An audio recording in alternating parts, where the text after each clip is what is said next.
안녕하십니까.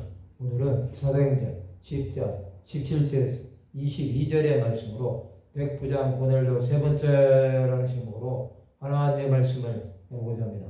본 말씀, 베드로가 본 바 환상이 무슨 뜻인지 속으로 의아해 하더니 마침 고넬료가 보낸 사람들이 시몬의 집에 찾아 문 밖에 서서 불러 묻되 베드로라는 시몬이 여기 유숙하느냐 하거늘 베드로가 그 환상에 대하여 생각할 때에 성령께서 그에게 말씀하시되 두 사람이 너를 찾으니 일어나 내가 의심하지 말고 함께 가라.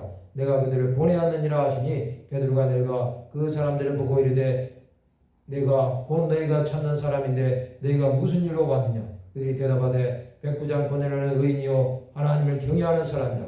유대 온 족속이 칭찬하더니 그가 거룩한 천사의 지시를 받아 당신을 그 집으로 청하여 말을 들으려 하느니라 한데 베드로가 본 환상은 고넬료가 본 사람들에 의해 이루어집니다.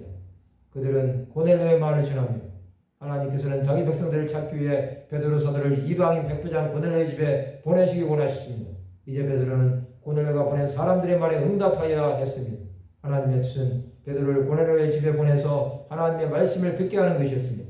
하나님은 베드로가 순종할 것을 아신 것입니다.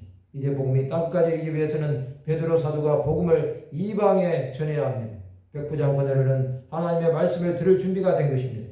그래 하나님께 간구함으로 아버지의 뜻이 무엇인지 아는 자였습니다. 그래 의인이요 하나님을 경외하는 자였습니다. 또 유대 온 족속이 칭찬하는 자였습니다. 그런 거룩한 천사의 지시를 받아 자신의 집으로 베드로를 청하여 그의 말을 들으려고 했던 것입니다. 사도행전 10장에 고넬료의 가정에 복음화가 나오는 것은 이방 선교를 위한 하나님의 준비가 마쳤음을 보여주는 사건입니다. 하나님은 이방 선교를 위해 차곡차곡 준비하신 것입니다. 가이사랴가 복음화됨으로 하나님은 로마까지 복음이 들어가는 것을 원하셨습니다. 로마는 하나님의 뜻을 이룰 수 있는 장소였습니다. 초대교회 예루살렘에서 시작된 복음이 사마리아 땅끝까지 이르기 위해 고넬료의 가정은 반드시 필요했던 것입니다.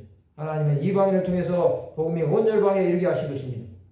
이방인의 사도 바울이 준비되었고 고넬료가 복음을 듣고 회개함으로 그의 가정이 구원을 받아야 하는 것은 하나님께서 창세전에 이들을 택하신 것입니다. 하나님 나라는 한 개인에 의해 이루어지는 것이 아닙니다. 그의 뜻을 따르는 수많은 무리들이 있을 때 하나님의 역사하심은 반드시 있을 것입니다. 우리는 큰 일이나 작은 일이나 하나님의 영광을 위해 사는 자들이 되어야 합니다. 고넬료의 가정에 청함을 받은 베드로는 이제 복음을 전할 준비를 하는 것입니다. 성도 여러분, 하나님께서 부르시는 곳에 우리는 어디든지 가야 합니다. 이제 우리의 삶은 하나님과 동행하지 않으면 아무것도 할 수 없습니다. 주 예수께서는 우리를 부르셨고 그의 뜻대로 살게 하실 것입니다. 말씀을 마치고자 합니다. 하나님의 말씀에 순종하여 주 예수의 구원하심을 기다리는 하나님의 백성들이 되시기를 주님의 이름으로 축원합니다.